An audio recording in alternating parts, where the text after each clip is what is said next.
السلام علیکم ورحمۃ اللہ۔ پیارے بھائیوں اور میری معززات ماؤں بہنوں، ترجمہ تفسیر القرآن الکریم، سبق نمبر ہے 20۔ اعوذ باللہ من الشیطان الرجیم۔ یا بنی اسرائیل اذکروا نعمتی التی انعمت علیکم وأوفوا بعہدی اوف بعہدکم وإیایا فارہبون وآمنوا بما أنزلت مصدقا لما معكم ولا تكونوا أول كافر به ولا تشتروا بآياتي ثمنا قليلا وإياي فاتقون ولا تلبسوا الحق بالباطل وتكتموا الحق وأنتم تعلمون وأقيموا الصلاة وآتوا الزكاة واركعوا مع الراكعين أتأمرون الناس بالبر وتنسون أنفسكم وأنتم تتلون الكتاب أفلا تعقلون واستعينوا بالصبر والصلاة وإنها لكبيرة إلا على الخاشعين الذين يظنون أنهم ملاقو ربهم وأنهم إليه راجعون۔ اے بنی اسرائیل، میری نعمت یاد کرو جو میں نے تم پر انعام کی، اور تم میرا عہد پورا کرو، میں تمہارا عہد پورا کروں گا، اور صرف مجھی سے پس ڈرو، اور اس پر ایمان لاؤ جو میں نے اتارا ہے، اس کی تصدیق کرنے والا ہے جو تمہارے پاس ہے، اور تم سب سے پہلے اس سے کفر کرنے والے نہ بنو، اور میری آیات کے بدلے تھوڑی قیمت مت لو، اور صرف مجھی سے پس ڈرو، اور حق کو باطل کے ساتھ خلط مت نہ کرو، اور نہ حق کو چھپاؤ جبکہ تم جانتے ہو، اور نماز قائم کرو اور زکوٰۃ دو، اور رکوع کرنے والوں کے ساتھ رکوع کرو۔ کیا تم لوگوں کو نیکی کا حکم دیتے ہو اور اپنے آپ کو بھول جاتے ہو، حالانکہ تم کتاب پڑھتے ہو؟ تو کیا تم نہیں سمجھتے؟ اور صبر اور نماز کے ساتھ مدد طلب کرو، اور بلا شبہ وہ یقیناً بہت بڑی ہے مگر ان عاجزی کرنے والوں پر جو یقین رکھتے ہیں کہ بے شک وہ اپنے رب سے ملنے والے ہیں، اور یہ کہ بے شک وہ اسی کی طرف لوٹنے والے ہیں۔ یا بنی اسرائیل، اے بنی اسرائیل، اذکروا، تم یاد کرو، نعمتی، میری نعمت، التی، وہ جو، انعمت، میں نے انعام کی، علیکم، تم پر، واوفوا، اور تم پورا کرو، بعہدی، میرا عہد، اوفی، میں پورا کروں گا، بعہدکم، تمہارا عہد، وَإِيَّايَ اور مجھ ہی سے فرحبون پس تم ڈرو وَآمِنُوا اور تم ایمان لاؤ بما اس پر جو انزلتو میں نے نازل کیا مصدقاً جبکہ وہ تصدیق کرنے والا ہے لما اس کی جو معکم تمہارے پاس ہے ولا تکونوا اور نہ تم بنو اولا پہلے کافر کفر کرنے والے بھی اس کے ساتھ ولا تشترو اور نہ تم بیچو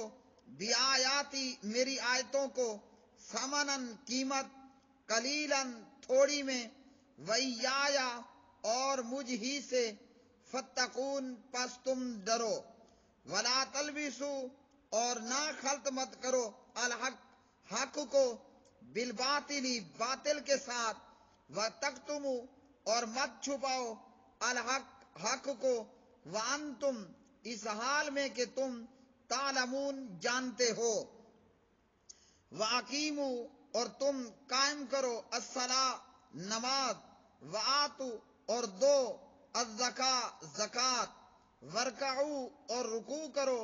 مع ساتھ الراکعین رکوع کرنے والوں کے کیا تأمرون تم حکم دیتے ہو الناس لوگوں کو بالبر نیکی کا وتنسون اور بھول جاتے ہو انفسکم اپنے آپ کو وانتم حالانکہ تم تتلون پڑھتے ہو الکتاب کتاب کیا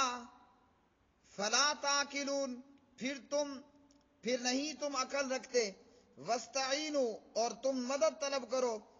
بالصبر صبر کے ساتھ والصلاۃ اور نماز کے ساتھ وانھا اور بلا شبہ وہ لکبیرہ یقیناً بڑی بھاری ہے الا مگر عاجزی کرنے علی الخاشعین عاجزی کرنے والوں پر الذین وہ لوگ جو یظنون یقین رکھتے ہیں انہم کہ بلا شبہ وہ ملاقو ملنے والے ہیں ربہم اپنے رب سے وانہم اور بلا شبہ وہ الیہ اس کی طرف راجعون لوٹنے والے ہیں۔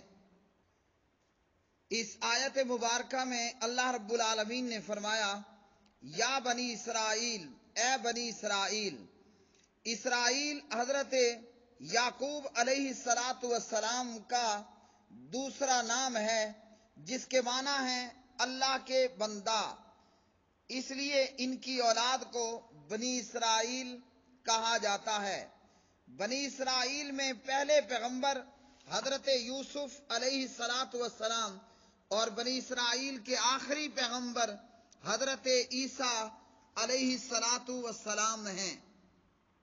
اسرائیل حضرت یعقوب علیہ السلام کا لقب ہے جس کے معنی ہے اللہ کا بندہ، اور جس طرح کہ ایک حدیث میں بھی ہے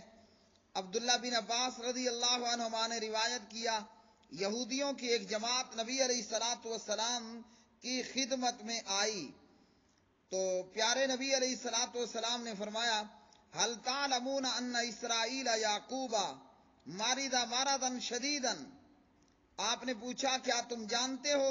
کہ اسرائیل یعنی حضرت یعقوب علیہ السلام ایک مرتبہ میں شدید بیمار ہو گئے۔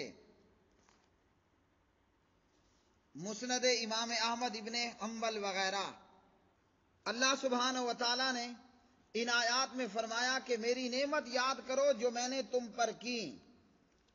نبی علیہ السلام پر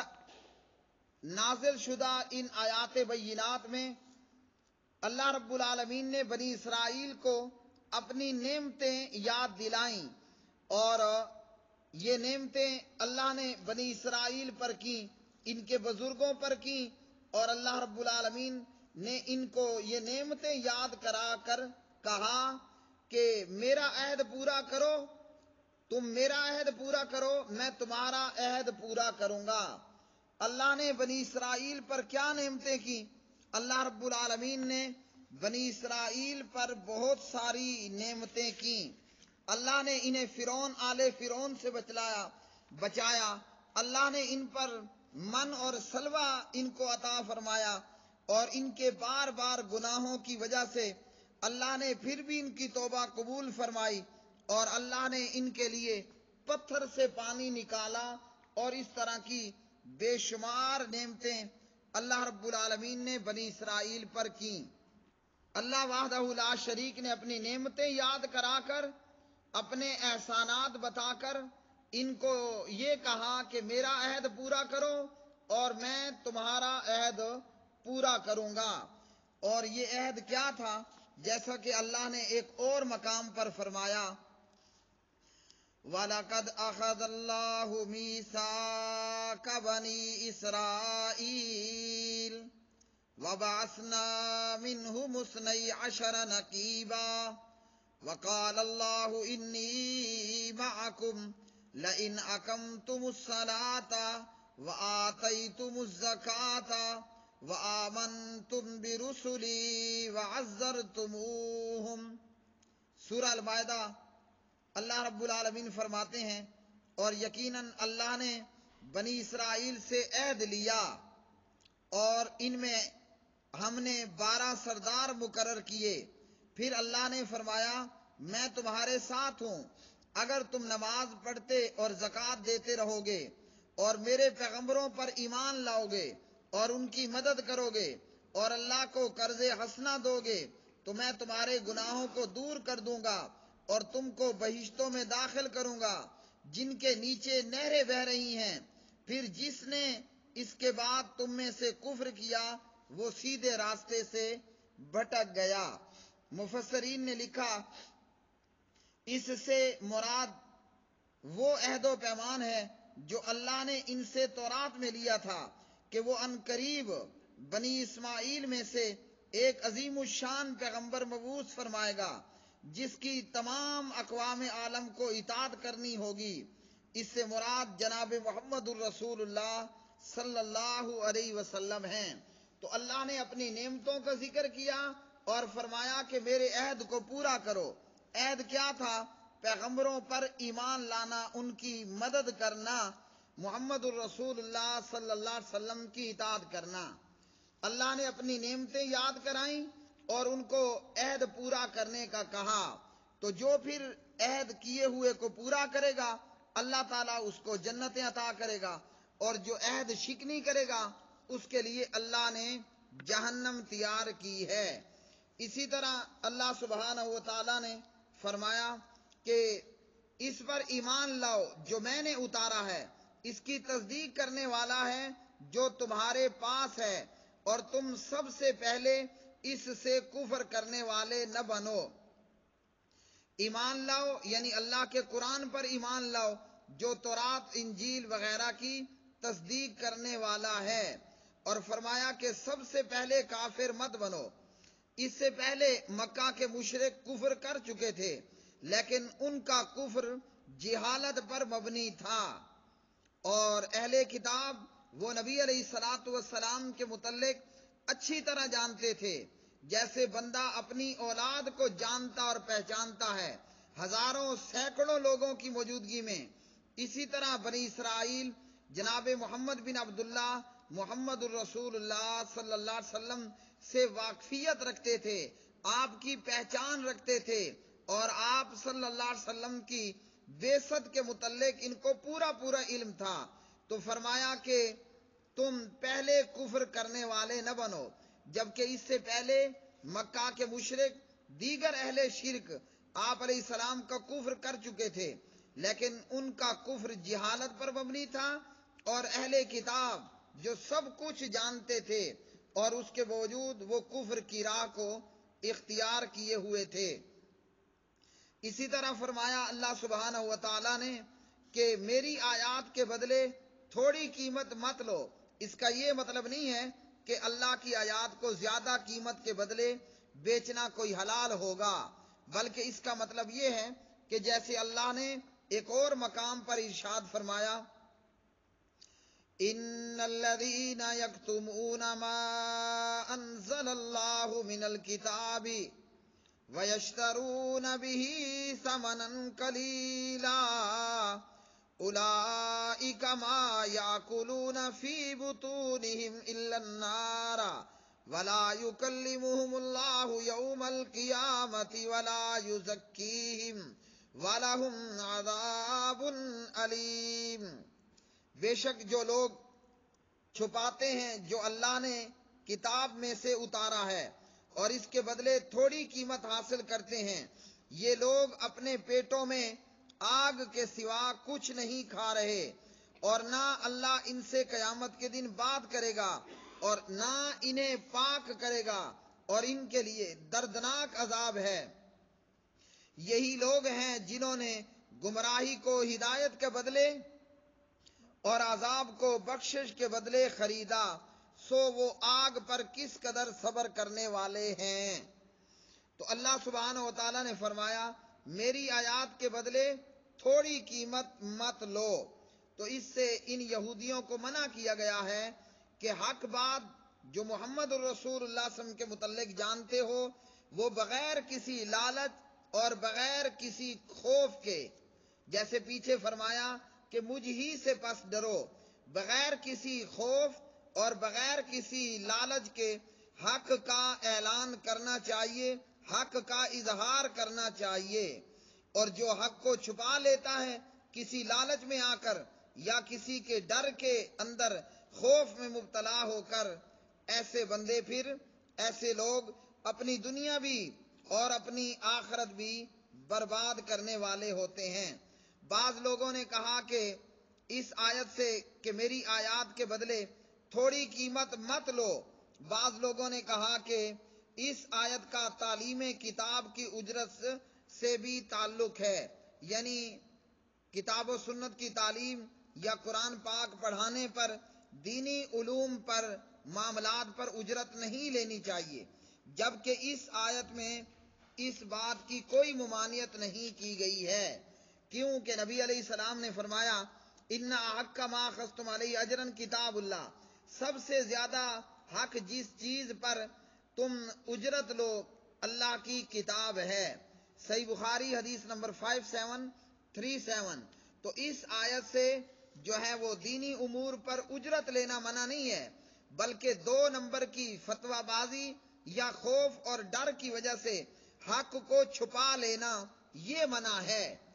لالچ میں آئے بغیر بندہ حق کو بیان کرے اور لاکھوں کروڑوں کا لالچ دیا جائے حق چھپانے کی خاطر، اس لالچ کو ٹھوکر لگا دی جائے۔ پھر اللہ رب العالمین نے فرمایا نماز قائم کرو اور زکوٰۃ دو، رکوع کرو۔ تو یہ وہی عہد ہے جو اللہ نے ان سے لیا تھا، نماز کا قائم کرنا، زکوٰۃ کا ادا کرنا۔ یہاں پھر اللہ رب العالمین نے فرمایا کہ نماز قائم کرو، زکوٰۃ دو، رکوع کرنے والوں کے ساتھ رکوع کرو۔ اور نماز کے تعلق سے پیارے نبی صلی اللہ علیہ وسلم نے فرمایا قسم اس ذات کی جس کے ہاتھ میں میری جان ہے، میں نے ارادہ کیا کہ ایندھن کا حکم دوں وہ اکٹھا کیا جائے، ایندھن یعنی جلانے کے لیے لکڑی وغیرہ، اور وہ اکٹھا کیا جائے، پھر نماز کا حکم دوں، نماز کے لیے اذان کہی جائے، پھر کسی بندے کو حکم دوں وہ لوگوں کو امامت کرائے، پھر ان لوگوں کی طرف جاؤں جو نماز میں حاضر نہیں ہوتے اور انہیں ان کے گھروں سمیت آگ لگا دوں۔ صحیح بخاری حدیث نمبر 644، مسلم حدیث نمبر 651۔ ابو ہریرہ رضی اللہ عنہ راوی، نبی علیہ السلام نے فرمایا جو شخص اذان سنے اور سن کر مسجد میں نماز کے لیے نہ آئے تو اس کی نماز نہیں مگر کسی عذر سے، یعنی جو شخص کوئی عذر نہیں رکھتا، اندھا، گڈا، لولا، لنگڑا، محتاج نہیں ہے، اس پر فرض بنتا ہے وہ اذان سن کر مسجد میں نماز کے لیے آئے، اگر بغیر عذر نماز کے لیے مسجد نہیں آئے گا اس کی نماز نہیں۔ ابن ماجہ حدیث نمبر 793، اور اسی طرح صحیح ابن حبان، مستدرک حاکم، ابن عباس رضی اللہ تعالی عنہما راوی ہیں۔ پھر اللہ رب العالمین نے فرمایا تم لوگوں کو نیکی کا حکم دیتے ہو اور خود کو بھول جاتے ہو، یعنی لوگوں کو تو تورات پر عمل کرنے کا حکم دیتے ہو اور خود بھول جاتے ہو، کہ نبی علیہ الصلوۃ والسلام پر ایمان لانے کا حکم بھی موجود ہے۔ ابن ابی حاتم اور اسی طرح بنی اسرائیل لوگوں کو اللہ تعالیٰ کی اطاعت اور نیکی کا حکم دیتے اور خود عمل نہ کرتے،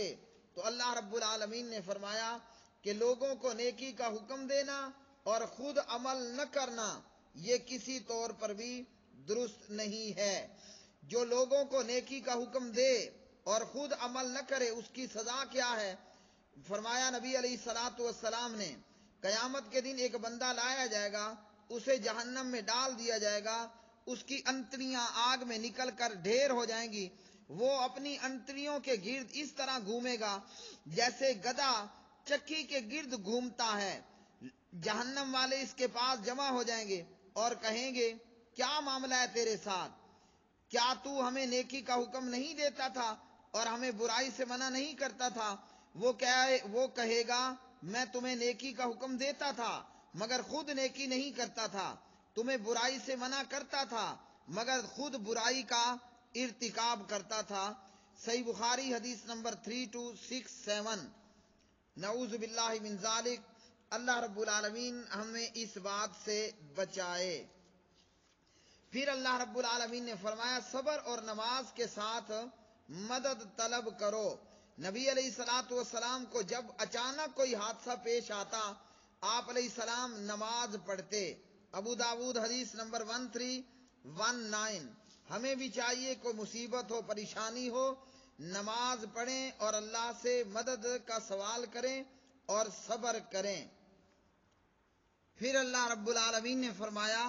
اور بے شک یہ بہت بھاری ہے مگر عاجزی کرنے والوں پر بھاری نہیں ہے۔ تو فرمایا کہ یہ بہت بھاری ہے مگر ان لوگوں کے لیے کوئی بھاری نہیں ہے جو عاجزی کرنے والے ہیں۔ نماز کا پڑھنا منافق کے لیے بہت مشکل ہوتا ہے اور مومن کے لیے آسان۔ جن لوگوں کو اللہ کی ملاقات کا حقیقت میں یقین ہوتا ہے کہ ہم نے اپنے پروردگار کے سامنے پیش ہونا ہے، وہ نماز میں سستی نہیں کرتے اور وہ نماز کو بر وقت ادا کرتے ہیں اور نماز ان کے لیے مشکل یا بھاری نہیں ہوتی۔ وآخر دعوانا ان الحمد للہ رب العالمین۔ آج کا سبق آیت نمبر 40 سے لے کر آیت نمبر 46 تک تھا۔